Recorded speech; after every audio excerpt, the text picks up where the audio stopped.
देखो ध्यान देना, समझो। पोषण क्या होता है?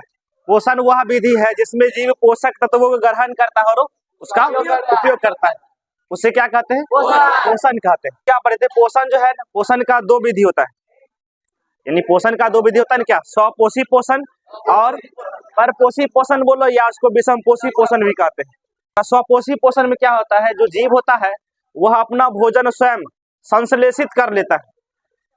यहाँ देखो, भोजन संश्लेषित करने का मतलब क्या? भोजन का निर्माण स्वयं कर लेता है। और हम लोग जो है, जंतु हो गया है, ये सब क्या है बताओ? परपोषी है या विषमपोषी है? ये विषमपोषी है ना क्या? या इसको परपोषी बोलो या इसको विषमपोषी बोलते हैं जंतु को। ऐसा क्यों बोलते हैं? क्योंकि वह अपना भोजन स्वयं निर्माण नहीं करता है। भोजन पका सकता है लेकिन निर्माण स्वयं नहीं करता है। पेड़ पौधा है वो सब स्वपोषी है। शैवाल क्या है? स्वपोषी है। डाइटम क्या है? स्वपोषी है। यहाँ देखो, सभी हरे पौधे स्वपोषी होते हैं। अब सवाल है, क्या कुछ जीव ऐसा है जो स्वपोषी होगा? हाँ है, ध्यान देना। यूग्लिना, ध्यान देना। यहाँ देखो, यूग्लिना ऐसा जीव होता है। यूग्लिना इसका क्या नाम है? इसका यूग्लिना। अब देखो, यह एक ऐसा जीव है, जीवाणु है ये। देखो समझो, ऐसा जीवाणु है जिसके पास जो है क्लोरोफिल होता है और यह अपना भोजन स्वयं बना भी लेता है और यह भोजन ग्रहण भी करता है अन्य जीव से। यानी ध्यान देना, यह जो है स्वपोषी भी है और विषमपोषी भी है, दोनों है यूग्लिना। और यहाँ देखो ध्यान देना, यूग्लिना जो है, यूग्लिना यह पादप और जंतु के बीच जो है कड़ी का काम करता है। यानी यह पादप का गुण भी दर्शाएगा और जंतु का गुण भी दर्शाता है। कौन? यूग्लिना। यह पादप भी है और जंतु भी है, तो ध्यान रखना है, पादप और जंतु के बीच योजक कड़ी का काम कौन करता है? यूग्लिना करता है। योजक कड़ी मतलब क्या होता है पता है? जैसे क्या, यह छत और पंखा को जोड़ने वाला जो बीच में जो कड़ी है उसको योजक कड़ी कहते हैं। यानी दो चीज को जोड़ता है ना, क्या जोड़ने वाला, यानी बीच वाला जो होता है उसको योजक कड़ी बोलते हैं। वही बात यहाँ भी है, पादप और जंतु दोनों के बीच वाला जो है जीव है उसका नाम क्या है? यूग्लिना। यह जीवाणु है। ये क्या है? जीवाणु होता है। इसके पास भी क्लोरोफिल होता है। अब देखो ध्यान देना, जितना भी हरा पेड़ पौधा है उसके पास क्लोरोफिल होता है। अगर तुमसे पूछेंगे बताओ पेड़ पौधा का रंग हरा क्यों होता है? क्लोरोफिल के कारण। क्लोरोफिल हरा रंग का एक वर्णक होता है, वर्णक होता है। यहाँ देखो ध्यान देना, तो जितना भी हरा पेड़ पौधा है वह अपना भोजन स्वयं बना लेता है, भोजन का संश्लेषण वह स्वयं कर लेता है। अब देखो, भोजन का संश्लेषण कैसे करता है? अभी हम केवल हरे पेड़ पौधा की बात करते हैं, यहाँ पर आयरन बैक्टीरिया के बारे में नहीं पढ़ेंगे, सल्फर जीवाणु के बारे में नहीं पढ़ेंगे। वह अपना भोजन कैसे बनाता है ये अलग बात है। यहाँ हमको केवल पेड़ पौधा के बारे में पढ़ना है। अब देखो, पेड़ पौधा जो अपना भोजन बनाता है उस विधि को बोलते हैं प्रकाश संश्लेषण। उस क्या बोलते हैं? पेड़ पौधा अपना भोजन जिस विधि से बनाता है उसे क्या बोलेंगे? प्रकाश संश्लेषण बोलते हैं, या उसको फोटोसिंथेसिस बोलेंगे। फोटो मीन्स प्रकाश होता है। फोटो मीन्स क्या होता है? फोटो मीन्स प्रकाश। तो प्रकाश संश्लेषण फोटोसिंथेसिस, फोटोसिंथेसिस होता है प्रकाश संश्लेषण। यानी हरे पेड़ पौधा जो है अपना भोजन जिस विधि से बनाता है उस विधि का नाम है प्रकाश संश्लेषण। ध्यान देना, प्रकाश संश्लेषण एक विधि है जिसके द्वारा हरे पेड़ पौधे अपना भोजन बनाता है। अब आखिर ये कैसे बनाता है, यह विधि क्या होता है? ध्यान देना, यहाँ देखो, सूर्य प्रकाश की उपस्थिति में, ध्यान देना, सूर्य प्रकाश की उपस्थिति में और क्लोरोफिल वर्णक की सहायता से, ध्यान देना, सूर्य प्रकाश की उपस्थिति में क्लोरोफिल वर्णक की सहायता से सरल अकार्बनिक पदार्थ। अब एक बात तुम लोग बताना, यहाँ देखो, कार्बनिक अकार्बनिक पदार्थ किसको बोलेंगे? जिस पदार्थ में कार्बन होता है उसको बोलते हैं कार्बनिक पदार्थ, और जिसमें कार्बन नहीं होता उसको बोलते हैं अकार्बनिक पदार्थ।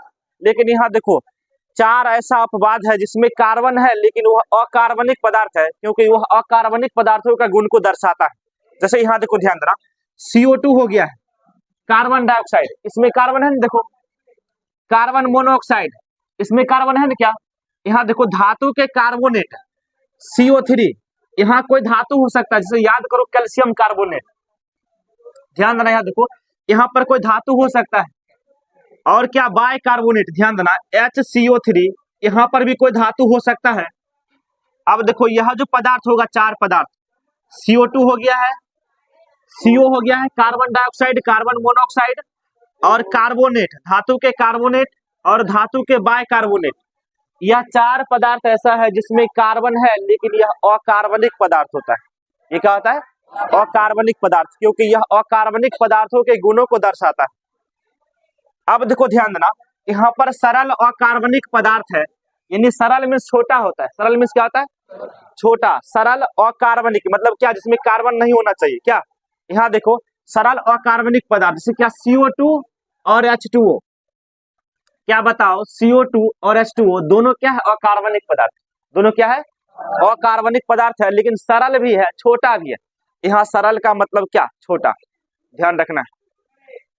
यहाँ देखो, सरल अकार्बनिक पदार्थ CO2 एवं H2O से जटिल कार्बनिक पदार्थ। अब देखो ध्यान देना, यहाँ जटिल मतलब होता है बड़ा।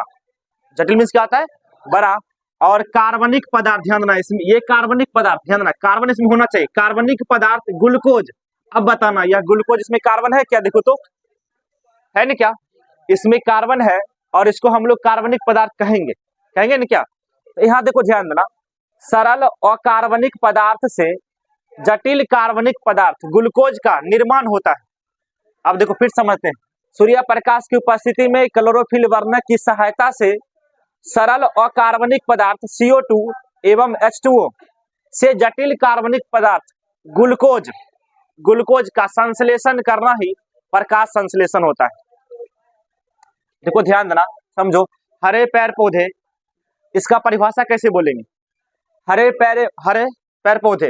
पेड़ पौधे सूर्य प्रकाश की उपस्थिति में क्लोरोफिल वर्णक की सहायता से, हरे पेड़ पौधे सूर्य प्रकाश की उपस्थिति में क्लोरोफिल वर्णक की सहायता से सरल अकार्बनिक पदार्थ CO2 एवं H2O से, सरल अकार्बनिक पदार्थ CO2 एवं H2O से जटिल कार्बनिक पदार्थ ग्लूकोज का निर्माण करते हैं।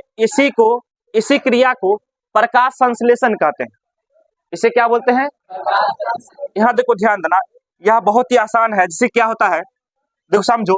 अच्छा बताना, ये CO2 और यहाँ H2O है, यह दोनों क्या है? सरल अकार्बनिक पदार्थ। दोनों क्या है?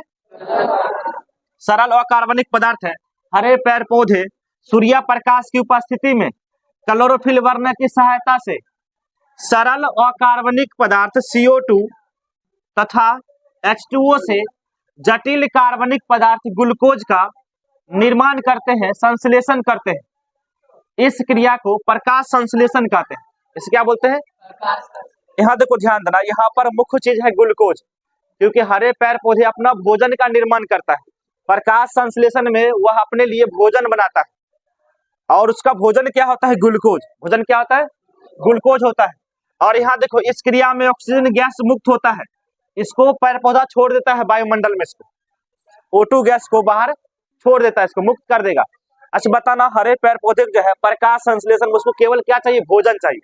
क्या चाहिए? भोजन। अब भोजन के साथ में जो बेकार चीज बन गया उसको वह मुक्त कर देता है, छोड़ देता है उसको।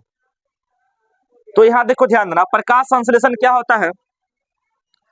सरल अकार्बनिक पदार्थ होता है, और सूर्य प्रकाश और क्लोरोफिल ये दोनों भी होना जरूरी है। दोनों की सहायता से जटिल कार्बनिक पदार्थ ग्लूकोज का निर्माण होता है। यही क्रिया है प्रकाश संश्लेषण। ये क्या है? इसी को बोलते हैं प्रकाश संश्लेषण बोलते हैं। क्या बताओ, ये समझो क्या परिभाषा इसका? यहाँ दो कैसे बोलना है, एक बार तुमको बोलना पड़ेगा। हरे पेड़ पौधे सूर्य प्रकाश की उपस्थिति में क्लोरोफिल वर्णक की सहायता से, सूर्य प्रकाश की उपस्थिति में क्लोरोफिल वर्णक की सहायता से सरल अकार्बनिक पदार्थ CO2 एवं H2O से जटिल कार्बनिक पदार्थ ग्लूकोज का निर्माण करते हैं।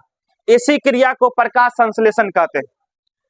क्या बोल सकते हो अपना मन से? देखो तो क्या बोल सकते हो? देख लो एक बार। हरे पेड़ पौधे सूर्य प्रकाश की उपस्थिति में क्लोरोफिल वर्णक की सहायता से सरल अकार्बनिक पदार्थ CO2 एवं H2O से जटिल कार्बनिक पदार्थ ग्लूकोज का निर्माण करते हैं। इसी क्रिया को प्रकाश संश्लेषण कहते हैं। क्या? अब देखो ध्यान देना, इस प्रकाश संश्लेषण को रासायनिक समीकरण के द्वारा भी दर्शा सकते हैं। अब देखो ध्यान देना, यहाँ पर क्या होता है? CO2 गैस होता है, और क्या होता है? H2O होता है। ध्यान देना, और यह दोनों मिलकर के जो है सूर्य प्रकाश की उपस्थिति में और क्लोरोफिल वर्णक की सहायता से ग्लूकोज का निर्माण करते हैं। समझो, प्रकाश संश्लेषण में जो भोजन का निर्माण होता है वह पौधा के लिए मुख्य उत्पाद होता है जो चाहिए। यहां देखो ध्यान से, क्या कोई ऐसा फैक्ट्री है जिसमें किसी वस्तु का उत्पादन किया जाता है, किसी वस्तु का उत्पादन उस फैक्ट्री में होता है। अब जो आवश्यक है उसको बोलेंगे उत्पाद, उस क्या बोलेंगे, यानी उसको बोलते हैं प्रोडक्ट। उस क्या बोलते हैं, उत्पाद को इंग्लिश में क्या बोलते हैं, प्रोडक्ट बोलते हैं। उत्पाद के साथ कुछ बेकार पदार्थ भी बन जाता है ना क्या। अब जो बेकार पदार्थ बन जाता है उसको बोलते हैं उपोत्पाद, बाय प्रोडक्ट। उसे क्या बोलते हैं, उपोत्पाद बोलते हैं। ऑक्सीजन गैस जो है, प्रकाश संश्लेषण में ऑक्सीजन गैस पेड़ पौधा के लिए बेकार पदार्थ ही हुआ है, उसको अपना भोजन चाहिए, ना कि उसको ऑक्सीजन गैस चाहिए। प्रकाश संश्लेषण जो क्रिया होता है उसमें उत्पाद के रूप में क्या बनता है, ग्लूकोज। क्या बनता है, ग्लूकोज बनता है, जिसको बोलते हैं प्रोडक्ट। प्रोडक्ट क्या बनेगा, ग्लूकोज। और बाय प्रोडक्ट क्या बनेगा, ऑक्सीजन गैस बनेगा। यहाँ देखो, जल का उपयोग पेड़ पौधा कर लेगा, खुद से भी जल का उपयोग कर लेता है और इसको छोड़ देता है वायुमंडल में, ऑक्सीजन गैस को। तो ध्यान रखना है इसको। क्या यह समीकरण, देखो ध्यान ना, समीकरण कैसे याद रखेगा बताना। तो यहाँ देखो, कार्बन डाइऑक्साइड है और जल है। ध्यान देना, तुमको याद रखना है कि पृथ्वी पर जल अधिक मात्रा में है ना, क्या जल अधिक मात्रा में है, पेड़ पौधा जल का अधिक उपयोग करता भी है। तो 12 होता है जल का अणु और 6 होता है CO2 का अणु। देखो इसका आधा है ना, बताओ। यहाँ देखो 6 है कार्बन डाइऑक्साइड और 12 क्या है, जल है। 6 है कार्बन डाइऑक्साइड, 12 क्या है, जल है। और यहाँ देखो एरो चिन्ह देना, यहाँ पर तीर चिन्ह देना है। ऊपर में हो जाएगा क्या, सूर्य प्रकाश, और नीचे क्या हो जाएगा, क्लोरोफिल। 4 घटक की सहायता से क्या बनता है, ग्लूकोज बनेगा और 6 बनता है ऑक्सीजन और 6 बनेगा जल में। इसका मतलब है, बताओ, इस रासायनिक समीकरण में 6 और 12 का अधिक प्रयोग हुआ है, नहीं हुआ। देखो तो, देखो यहाँ 6 है ना, बताओ, यहाँ 12 है, फिर देखो यहाँ 6 है, यहाँ भी 6 हो गया, हुआ ना क्या। यहाँ देखो ध्यान रखना है, 6 होता है CO2 और 12 क्या होता है, जल होता है। और एरो चिन्ह देना है, सूर्य प्रकाश, क्लोरोफिल देना है नीचे में, ये तुम्हारा मर्जी है, इसको ऊपर नीचे लिख सकता है। ग्लूकोज C6H12O6 और 6 फिर O2 हो गया है, और 6 क्या हो जाएगा, H2O हो जाएगा। क्या यह समीकरण याद होगा, बताओ, समीकरण ध्यान में रहेगा। इस समीकरण को भूलना नहीं है, इसको ध्यान में रखना है। आखिर यह प्रकाश संश्लेषण क्रिया होता कैसे बताना। तो पेड़ पौधा जो होता है, पादप कोशिका, याद करो, पादप कोशिका में लवक भी होता है क्या, लवक होता है ना। और लवक 3 प्रकार का होता है, क्या लवक होता है 3 प्रकार का, कौन कौन सा बताना। एक होता है वर्णी लवक, एक क्या होता है, अवर्णी लवक, एक होता है हरित लवक। वर्णी अवर्णी की तो बात अभी करेंगे नहीं, अभी हमको समझना हरित लवक के बारे में। क्या, यहाँ देखो ध्यान देना, अच्छा बताना, हरित लवक जो है, बात नहीं करना। हरित लवक पादप कोशिका के अंदर पाया जाता है, चलो ये मानते हैं केंद्रक है, ये क्या है, केंद्रक है। और यह कोशिका झिल्ली है और ये कोशिका भित्ति होता है। ये क्या होता है, कोशिका। क्या जंतु कोशिका में भी कोशिका भित्ति होता है क्या, नहीं। यहाँ देखो ध्यान देना, और यह कोशिका द्रव में, ध्यान देना, कोशिका द्रव में बहुत सारे कोशिकांग जो है तैरते रहते हैं। और कोशिकांग को कोशिका अंगक भी कहते हैं। क्या बोलते हैं, कोशिका अंगक भी बोलते हैं। इसमें एक कोशिकांग हरित लवक भी होता है। हरित लवक जो होता है, चूंकि यह भी कोशिका द्रव में कोशिका का अंग है ना, बताओ, कोशिका का अंग होता है हरित लवक, इसको अंगक भी कहते हैं। इसे क्या बोलते हैं, अंगक भी बोलते हैं। अब देखो ध्यान देना, प्रकाश संश्लेषण जो क्रिया होता है वह कहाँ होता है, तो हरे पेड़ पौधे के पत्तियों के कोशिकाओं में। यहाँ देखो, जरूरी नहीं है कि पत्ती में ही यह क्रिया संपन्न होता है, हो सकता है कि तना का रंग अगर हरा होगा, हरा तना होगा, तो उसमें भी जो है यह प्रकाश संश्लेषण क्रिया उसमें भी संपन्न होगा। जरूरी नहीं होगा कि पत्ती में ही यह क्रिया संपन्न होता है, हो सकता है कि तना का रंग अगर हरा होगा, हरा तना होगा, तो उसमें भी जो है यह प्रकाश संश्लेषण क्रिया उसमें भी संपन्न होगा ना क्या। अब देखो ध्यान देना, तो जितना भी पेड़ पौधा है, ध्यान देना, अच्छा बताना, पत्ती, उसको पत्ती जो है पेड़ पौधा का अंग हो जाएगा। देखो समझो, पेड़ पौधा होता है, जिस प्रकार हमारे पास अंग है ना, नाक हो गया, अंग हो गया है, हाथ क्या है, अंग है, जीभ क्या है, अंग है, आंख क्या है, कान क्या है, अंग है। उसी प्रकार से ध्यान देना, पेड़ पौधा के पास भी अंग होता है, जड़ तना पत्ती होता है ना, बताओ, जड़ तना पत्ती जो है ना, ध्यान देना, क्योंकि प्रकाश संश्लेषण क्रिया पेड़ पौधा के पत्ती के कोशिकाओं के, ध्यान देना, पत्ती के कोशिका के हरित लवक में होता है। कहाँ होता है? हरित लवक में होता है।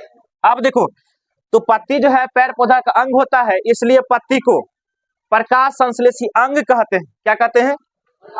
देखो समझना इस बात को, समझो इस बात को कि जो पत्ती होती है पेड़ पौधा का, उसको प्रकाश संश्लेषी अंग कहते हैं। क्या कहते हैं? क्योंकि प्रकाश संश्लेषण क्रिया पत्तियों में ही संपन्न होती है, तना में भी होता है, लेकिन जो हरा रंग का होगा वही ना, छोटका पौधा जो होता है उसका पूरा शरीर हरा होता है कि नहीं? तो उसके पूरे शरीर में जो है यह क्रिया संपन्न होता है। तो ध्यान रखना है, प्रकाश संश्लेषण क्रिया पत्तियों में होती है। पत्ती क्या बोलते हैं? प्रकाश संश्लेषी अंग कहते हैं। और देखो ध्यान देना, अंगक यानी क्या? कोशिका का अंग, तो अंगक बोलते हैं क्या? कोशिका के अंग को अंगक कहते हैं। तो यहाँ पर हरित लवक को प्रकाश संश्लेषी अंगक कहते हैं। क्या कहते हैं? देखो तुमसे सवाल रहेगा कि प्रकाश संश्लेषी अंग किसे कहा जाता है? पत्ती को प्रकाश संश्लेषी अंगक किसे कहा जाता है? हरित लवक को कहते हैं। किसे कहते हैं? हरित लवक को प्रकाश संश्लेषी अंगक कहते हैं। और यहाँ देखो ध्यान देना, उसके अंदर भी होता है क्लोरोफिल, जिसको पर्णहरित कहते हैं। क्या? और इसको हम लोग प्रकाश संश्लेषी इकाई कहते हैं। क्या कहते हैं? तो ध्यान रखना है, क्लोरोफिल को प्रकाश संश्लेषी इकाई कहते हैं। देखो यहाँ पर लगातार 3 सवाल बनेगा। 3 सवाल क्या बनेगा? ध्यान देना और बताना हमको, प्रकाश संश्लेषी अंग किसे कहते हैं? पत्ती को। अब प्रकाश संश्लेषी अंगक किसे कहते हैं? हरित लवक को। और प्रकाश संश्लेषी इकाई किसे कहते हैं? ध्यान रखकर बताओ, यहाँ पर 3 सवाल लगातार बनेगा। क्या? यहाँ देखो इकाई में क्या होता है, कभी कभी जो है सवाल जैसे नीट में जो देखते हैं क्वेश्चन वाला देखते हैं, क्वेश्चन देखते हैं, उसमें थोड़ा डीप पूछता है क्या कि उसमें सवाल क्या रहता है कि प्रकाश संश्लेषी इकाई किसे कहते हैं, और ऑप्शन में जो है क्लोरोफिल नहीं देता है। अगर ऑप्शन में क्लोरोफिल नहीं होता है तब क्वांटोसोम होता है। क्या होता है? क्वांटोसोम। क्वांटोसोम। अब देखो क्वांटोसोम क्या होता है, क्वांटोसोम किसको बोलते हैं? यहाँ देखो, यह हरित लवक है ये, ठीक है ना, और इसमें जो है थोड़ा सा मैट्रिक्स होता है, जो द्रव भरा होता है इसमें, क्या थोड़ा सा द्रव इसमें भर देते हैं। क्या? देखो ध्यान देना, तो इसको बोलते हैं ग्रेना। इसे क्या बोलते हैं? ग्रेना। एगो को बोलते हैं ग्रेनम। मतलब क्या? ध्यान देना, केवल ये पूरा सेट है ना, पूरा सेट, ये पूरा सेट को क्या बोलते हैं? ग्रेना। इसमें इस इकाई क्या बोलेंगे? ग्रेनम। क्या बोलते हैं? ग्रेनम। इसमें भी एगो, इसको बोलते हैं क्वांटोसोम। इस क्या बोलते हैं? क्वांटोसोम बोलते हैं। हरित लवक में जो है ध्यान देना, 230 से लेकर के 240 के बीच क्वांटोसोम होता है। हरित लवक में जो है क्वांटोसोम की संख्या जो है 230 के आसपास होता है। यहाँ देखो, यह क्वांटोसोम इस इकाई को बोलते हैं, और इसका पूरा नाम क्या है? ग्रेना। क्या नाम है? इसमें जो द्रव भरा होता है, ध्यान देना, जो द्रव भरा होता है इसको, तो ध्यान देना, यह जो मैट्रिक्स इसमें भरा हुआ है इसका नाम देते हैं अस्ट्रोमा। इसे क्या बोलते हैं? अस्ट्रोमा बोलते हैं। इसे क्या बोलते हैं? अस्ट्रोमा बोलते हैं। देखो हरित लवक का यह रचना जो है, तुमको ग्रेना और अस्ट्रोमा को ध्यान रखना है। यह जो रचना बना हुआ है इसे क्या बोलते हैं? ग्रेना। इसे क्या बोलते हैं? ग्रेना बोलते हैं। और इसमें जो मैट्रिक्स भरा हुआ है, जो द्रव इसमें भरा हुआ है, उसको क्या बोलते हैं? अस्ट्रोमा बोलते हैं। उसे क्या बोलते हैं? अस्ट्रोमा कहा जाता है। यह हरित लवक का संरचना है ये। अब देखो ध्यान देना, यहाँ देखो, तो पेड़ पौधा जो होता है, ध्यान देना, उसके हरित लवक में, ध्यान देना, हरित लवक में यह जो ग्रेना होता है इसका इकाई होता है क्वांटोसोम। क्या होता है? क्वांटोसोम। तो कभी कभी जो है प्रकाश संश्लेषी इकाई जो है क्वांटोसोम को भी कहा जाता है। अगर देखो ध्यान देना, ऑप्शन में क्या होता है, ऑप्शन में अगर दोनों चीज दिया गया है, मतलब क्या, क्लोरोफिल भी दिया गया है और क्वांटोसोम भी दिया गया है, तो सबसे बेहतर होगा क्वांटोसोम। ध्यान रखना, क्वांटोसोम सबसे बेहतर ऑप्शन होता है। यहाँ देखो ध्यान देना, उससे तुमको याद रखना है, तुम्हारे क्लास में 10th के लिए तो इतना ही काफी है कि क्लोरोफिल को जो है प्रकाश संश्लेषी इकाई कहते हैं, ठीक है ना, तो ध्यान रखना है इसमें। यहाँ देखो, अब देखो ध्यान देना, प्रकाश संश्लेषण क्रिया जो है, प्रकाश संश्लेषण क्रिया, इसमें क्या होता है, जो हरित लवक होता है उसमें होता है क्लोरोफिल। उसमें क्या होता है? क्लोरोफिल होता है। और यह सूर्य प्रकाश को अवशोषित करने का काम करता है। सूर्य प्रकाश का, ध्यान देना, कई बार सवाल आता है सूर्य प्रकाश का अवशोषण कौन करता है? क्लोरोफिल करता है। कौन करेगा? देखो ध्यान देना, हरित लवक एक रचना है ना क्या? इसके अंदर जो है सूर्य प्रकाश को अवशोषित करने का काम कौन करेगा? क्लोरोफिल करेगा। कौन करेगा? क्लोरोफिल सूर्य प्रकाश को अवशोषित करता है। उसके बाद क्या कि प्रकाश संश्लेषण क्रिया जो है यह 2 चरण में होता है, यह 2 स्टेप में होता है, 2 चरणों में संपन्न होता है। अब देखो दोनों चरण क्या है। इसमें पहला जो चरण है, ध्यान देना, पहला जो चरण है उसका नाम है प्रकाश अभिक्रिया, लाइट रिएक्शन। पहला क्या है? प्रकाश अभिक्रिया। 2 चरण में संपन्न होता है। पहला है प्रकाश अभिक्रिया, दूसरा हो जाएगा अप्रकाशिक अभिक्रिया, डार्क रिएक्शन। डार्क में अंधेरा भी होता है ना क्या? यहाँ देखो, अप्रकाशिक अभिक्रिया डार्क रिएक्शन और प्रकाशिक अभिक्रिया प्रकाश अभिक्रिया लाइट रिएक्शन। तो ध्यान रखना, यहाँ देखो 2 चरण इसका होता है। तुमसे पूछेंगे प्रकाश संश्लेषण का कितना चरण होता है, या प्रकाश संश्लेषण कितने चरण में संपन्न होता है? 2 चरण में संपन्न होता है। एक हो जाएगा प्रकाश अभिक्रिया, या इसको प्रकाशिक अभिक्रिया भी कह सकते हो, कोई दिक्कत नहीं है। प्रकाशिक अभिक्रिया बोलो या प्रकाश अभिक्रिया बोलो, अप्रकाशिक अभिक्रिया बोलते हैं इसको, ठीक है ना। अब देखो ध्यान देना, यह प्रकाश अभिक्रिया क्या होता है? प्रकाश अभिक्रिया यह पहला चरण है। सबसे पहले जो है प्रकाश अभिक्रिया होता है और यह प्रकाश संश्लेषण का पहला चरण होता है। इसमें क्या होता है? ध्यान देना, इसमें क्या होता है कि यह जो जल होता है, जल सबसे पहले जो जल होता है H2O, इसका विखंडन होता है सूर्य प्रकाश की उपस्थिति में। ध्यान देना, जल का जो है प्रकाश की उपस्थिति में विखंडन होता है, जिसको प्रकाश अपघटन कहते हैं। जिसे क्या बोलते हैं? देखो ध्यान देना, प्रकाश संश्लेषण का जो पहला चरण होता है, इसमें जल का विखंडन होता है सूर्य प्रकाश के उपस्थिति में। अब यह जल जो है, ध्यान देना, यह जल जो है H2O, यह टूट जाता है हाइड्रोजन आयन में और प्लस O2 में क्या होता है? टूट जाता है। ये इसको बैलेंस कर सकते हो इस तरह से। यहाँ देखो ध्यान देना, इसको बैलेंस करो तो वहां यहाँ भी 2 लगा दो, यहाँ तब 4 हो जाएगा ना, यहाँ जगह 4, ठीक है ना क्या। अब देखो यह जो है प्रकाश अभिक्रिया, प्रकाश अभिक्रिया में क्या होता है कि सूर्य प्रकाश के उपस्थिति में जल का अपघटन होता है, जल टूटता है, हाइड्रोजन में टूटेगा और ऑक्सीजन में टूटता है। ये पहला चरण है इसका। अब देखो यहाँ पर यह जो ऑक्सीजन गैस है, इसको पेड़ पौधा वायुमंडल में मुक्त कर देता है, मुक्त कर देगा ये। अब देखो यहाँ से एक सवाल भी बनता है, सवाल बनता है क्या कि प्रकाश संश्लेषण में ऑक्सीजन गैस किसके विखंडन से मुक्त होता है? जल के विखंडन से, नहीं होगा? बताओ। यहाँ देखो ध्यान देना, जल के टूटने से जो है ऑक्सीजन गैस मुक्त होता है। एक बात तुमको ध्यान रखना है कि प्रकाश संश्लेषण में जो पेड़ पौधा होता है, यह जो ऑक्सीजन गैस छोड़ता है ना क्या, तो यह ऑक्सीजन गैस कहाँ से मुक्त होगा? जल के टूटने से। कहाँ से मुक्त होता है? जल के टूटने से। यहाँ सब सवाल बनता है यहाँ से। यहाँ देखो ध्यान देना, और इसमें क्या होता है, जल का जो है, जल का प्रकाश अपघटन होता है। इस अभिक्रिया का जो खोज है 1939 ईस्वी में रॉबिन हिल के द्वारा किया जाता है। इस अभिक्रिया का खोज कौन करता है? रॉबिन हिल करता है, इसलिए इस अभिक्रिया को हिल अभिक्रिया भी कहते हैं। इसे क्या बोलते हैं?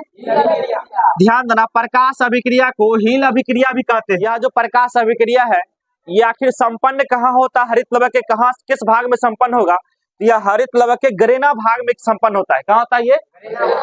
यह जो भाग ग्रेना वाला है ना क्या, इसमें प्रकाश अभिक्रिया संपन्न होता है। तुमको ध्यान रखना है, यह जो प्रकाश अभिक्रिया है वह हरित लवक के ग्रेना भाग में संपन्न होता है। कहाँ संपन्न होता है? यहाँ सवाल रहता है, ऑब्जेक्टिव कई बार पूछा गया है कि प्रकाश अभिक्रिया हरित लवक के किस भाग में संपन्न होता है? ग्रेना भाग में संपन्न होता है। ध्यान रखना इस बात को। यहाँ देखो, उसके बाद दूसरा चरण जो होता है, चरण जो है वह है अप्रकाशिक अभिक्रिया। वो क्या होता है? अप्रकाशिक अभिक्रिया है। प्रकाश संश्लेषण का दूसरा चरण होगा ना, यह दूसरा चरण है। और आप ध्यान देना, यहाँ देखो, अच्छा बताओ, यह जल जो है प्रथम चरण में जो है जल टूटा है, ऑक्सीजन तो मुक्त हो गया है, क्या बच गया? हाइड्रोजन। अब क्या बचा है? हाइड्रोजन। अब यह हाइड्रोजन कार्बन डाइऑक्साइड गैस के साथ दूसरा चरण में अभिक्रिया करेगा। हाइड्रोजन के साथ जो है किसी भी तत्व का अभिक्रिया अगर होता है तो इस क्रिया को बोलते हैं अवकरण। इस क्या बोलते हैं? अवकरण बोलते हैं, या इसको अपचयन बोलेंगे। इसे क्या बोलेंगे? देखो समझो, ध्यान देना, हाइड्रोजन जब किसी तत्व से या यौगिक से अभिक्रिया करता है तो इस क्रिया क्या बोलते हैं? अवकरण, या इसको अपचयन बोलते हैं। लेकिन ऑक्सीजन किसी तत्व से अभिक्रिया करेगा तो इस क्रिया को बोलते हैं ऑक्सीकरण। इसे क्या बोलते हैं? ऑक्सीकरण बोलते हैं। हाइड्रोजन जो है, हाइड्रोजन का जुड़ना, ध्यान देना, हाइड्रोजन का जुड़ना, अब बताओ क्या कहलाएगा? अवकरण कहलाएगा, नहीं होगा? बताओ, हाइड्रोजन का जुड़ना मतलब क्या? हाइड्रोजन किसी से अभिक्रिया करेगा, उससे जुड़ेगा नहीं क्या? हाइड्रोजन का जुड़ना क्या कहलाएगा? अवकरण कहलाता है। अब देखो ध्यान देना, या और उसके बाद क्या? ऑक्सीजन का जुड़ना, ध्यान देना, ऑक्सीजन का जुड़ना क्या कहलाएगा? बताओ, ऑक्सीकरण कहलाता है। क्या कहलाता है? ऑक्सीकरण। इसके बारे में रसायन विज्ञान जब हम पढ़ेंगे ना, ठीक है ना, प्रथम चैप्टर में ही ये चीज दिया गया है, तो वहां हम लोग अच्छा से पढ़ेंगे इसके बारे में, आखिर ऑक्सीकरण अवकरण क्या होता है। अब बताओ, CO2 गैस जो है, CO2 गैस, यह 4 गो H+ आयन से जुड़ेगा ना? क्या जुड़ेगा? तो इस क्रिया को ध्यान देना, इस क्रिया क्या बोलेंगे? अवकरण। इस क्या बोलेंगे? लेकिन जिसके साथ जुड़ेगा उसका अवकरण होता है। अब देखो सवाल रहेगा क्या, इसमें बताओ किसका अवकरण होता है? तो CO2 का अवकरण होगा। सवाल आता है प्रकाश संश्लेषण में किसका अवकरण होता है? CO2 गैस का अवकरण या अपचयन होता है। अब देखो सवाल है क्या, अवकरण तो इसका हो रहा है, लेकिन ऑक्सीकरण किसका हो रहा है? तो जल का ऑक्सीकरण होगा, जल का ऑक्सीकरण होगा। ध्यान देना, यहाँ देखो जल का क्या होता है?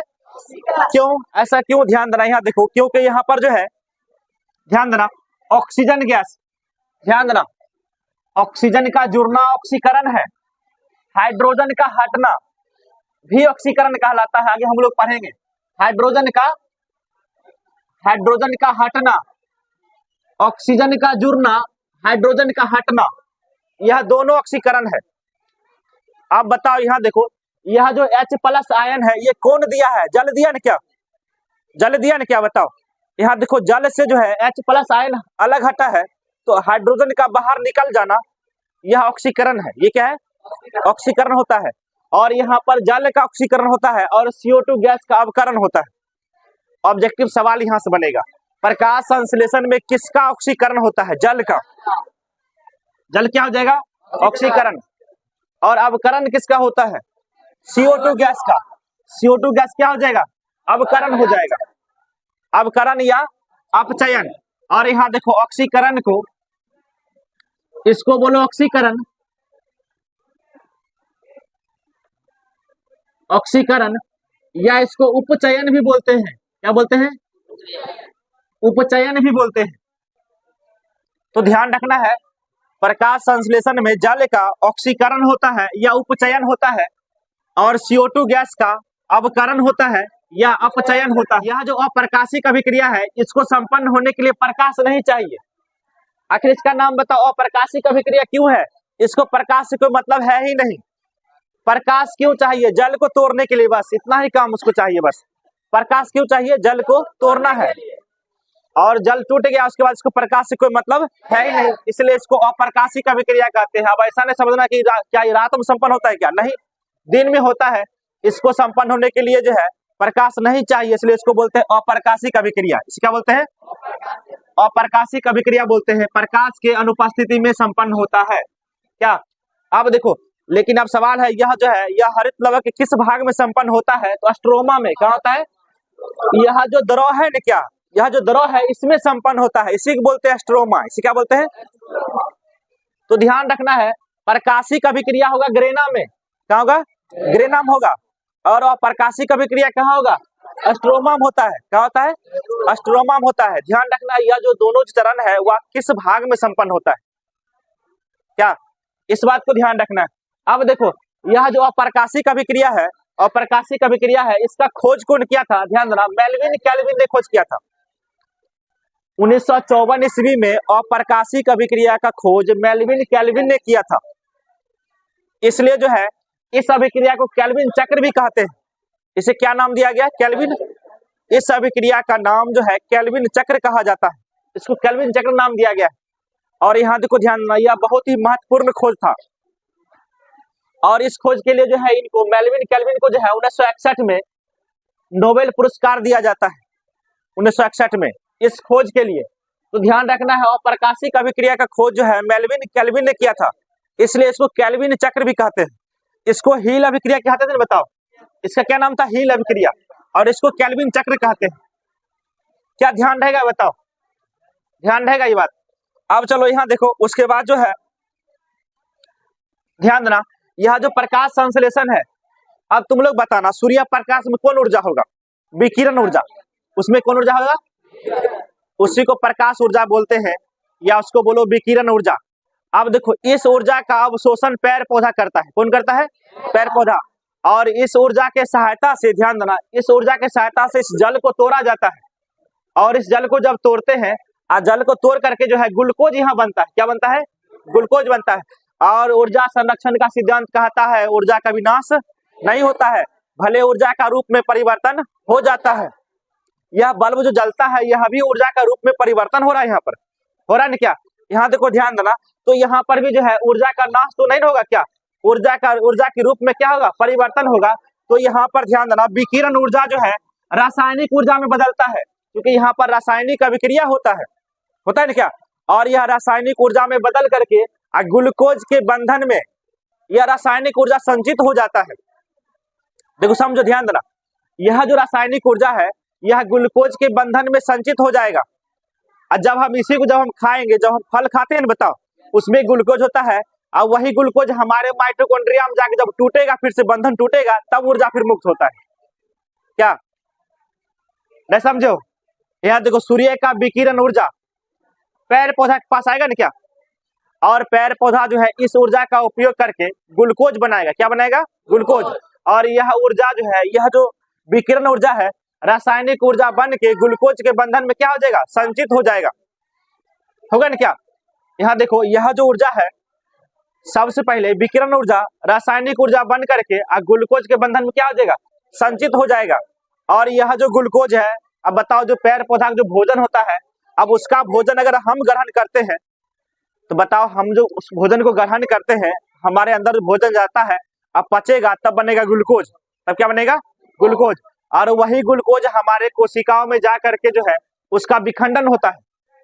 होगा ना? क्या, और वह जब टूटेगा, ग्लूकोज फिर से टूटेगा, CO2 गैस फिर से बनता है ना? क्या, CO2 गैस फिर से बनेगा, और यहाँ पर ऊर्जा मुक्त होता है। तो वह कौन सा ऊर्जा होता है? यही ऊर्जा होता है। इसका मतलब यह है कि ऊर्जा का वास्तविक स्रोत सूर्य है ना? बताओ, सूर्य से ऊर्जा कहाँ आया है? पेड़ पौधा में।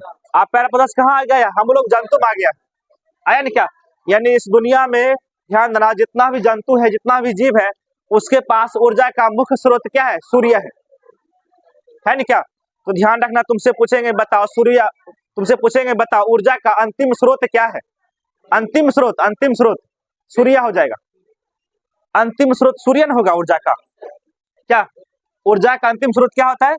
सूर्य होता है। और तुमसे पूछेंगे बताओ प्रकाश संश्लेषण में ऊर्जा किस रूप में, किस में बदलता है? तो तुमको बताना है विकिरण ऊर्जा किस में बदल देगा? रासायनिक ऊर्जा में। क्या ध्यान रहेगा? बताओ। अब देखो, चलो तुम लोग को ये बात मालूम होगा कि सूर्य प्रकाश में 7 रंग होता है। कितना रंग होता है? सूर्य का सफेद प्रकाश में 7 रंग का प्रकाश होता है। 7 रंग नाम बता सकते हो क्या? बैजानिह पिनाला, बैजानिह पिनाला, बैजानिह पिनाला, बैगनी, जामुनी, नीला, हरा, पीला, नारंगी, लाल, होता है ना? क्या, बैजानिह पिनाला। अब देखो, ध्यान देना, समझो इस बात को कि प्रकाश संश्लेषण केवल जो है, ध्यान देना, केवल 3 रंग के प्रकाश में ही संपन्न होता है। इसके अलावा कोनो रंग का प्रकाश आ जाए, किसी भी रंग का प्रकाश आ जाए, उसमें प्रकाश संश्लेषण नहीं होता है। अब वह 3 रंग है क्या? ध्यान देना, लाल, नीला और बैगनी। और क्या? बैगनी। यहाँ देखो 3 रंग है,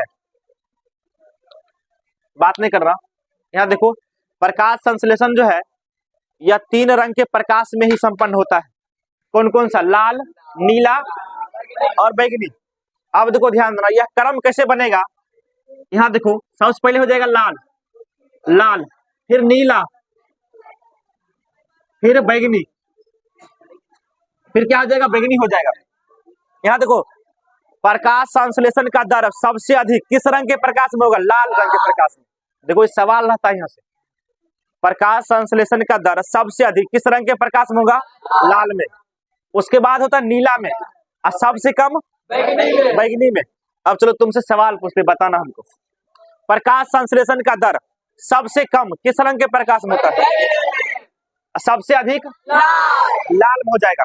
अब तुमसे पूछेंगे बताओ किस रंग के प्रकाश में प्रकाश संश्लेषण नहीं होता है?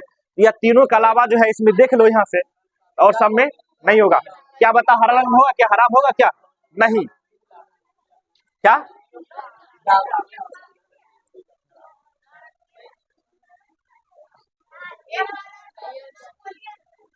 बैजानी, पिनाला, बैगनी, जामुनी, नीला, हरा, पीला, नारंगी, लाल। सॉरी, हाँ यहाँ नीला हो जाएगा। नीला हो गया क्या? चलो मिस्टेक यहाँ हो गया था। यहाँ देखो ध्यान देना, बैजानी, पिनाला, बैगनी, जामुनी, नीला, हरा, पीला, नारंगी, लाल। तो ये नीला हो जाएगा ना, लाल, नीला, बैगनी। ध्यान रखना ये तीन रंग के प्रकाश होता है।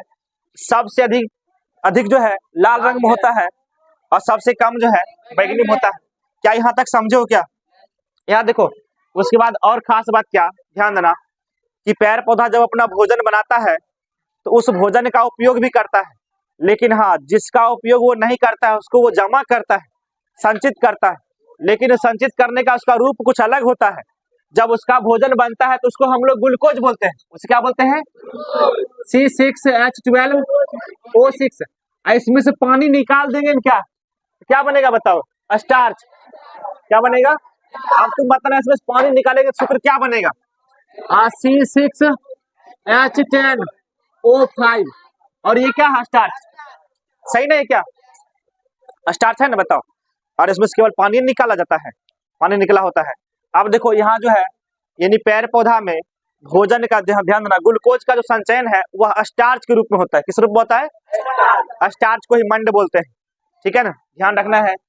तो यहाँ तक समझे हो? बताओ, यहाँ तक कोई दिक्कत नहीं? चलो, पेड़ पौधा अपना भोजन कब बनाएगा, दिन में या रात में? दिन में। रात में क्यों नहीं बनाएगा? अच्छा, टॉर्च जलाने देंगे, लाइट जला देंगे? यहाँ देखो ध्यान देना, एक बात तुम लोग याद रखना, ध्यान देना, पेड़ पौधा उसी प्रकाश में अपना भोजन बनाएगा जिस प्रकाश में विकिरण ऊर्जा होगा। क्या ध्यान रखना है? भोजन को बनाने के लिए पेड़ पौधा को क्या चाहिए? CO2 गैस चाहिए। और वह CO2 गैस को दिन के समय में सांस लेता है ना, क्या श्वसन में CO2 गैस को बाहर नहीं छोड़कर अपने पास ही रख लेता है। अब देखो ध्यान देना, दिन के समय में क्या होता है बताओ? दिन के समय में CO2 को अपने पास रख लेता है, छोड़ता नहीं दिन के समय में। ऐसा क्यों करता है? क्यों रखता है CO2 को? भोजन बनाने के लिए, अपना भोजन बनाने के लिए वह CO2 को अपने पास रख लेता है, छोड़ता ही नहीं है दिन के समय में। लेकिन बताओ रात में क्या हुआ, भोजन बनाता है क्या? रात में वह भोजन बनाता नहीं है, इसलिए वह CO2 को रात में छोड़ देता है। करा उल्टा सर बोल रहे क्या? उल्टा बोल रहे क्या? देखो ध्यान देना, श्वसन और प्रकाश संश्लेषण दोनों में अंतर न है क्या? श्वसन और प्रकाश संश्लेषण, देखो दोनों में अंतर है।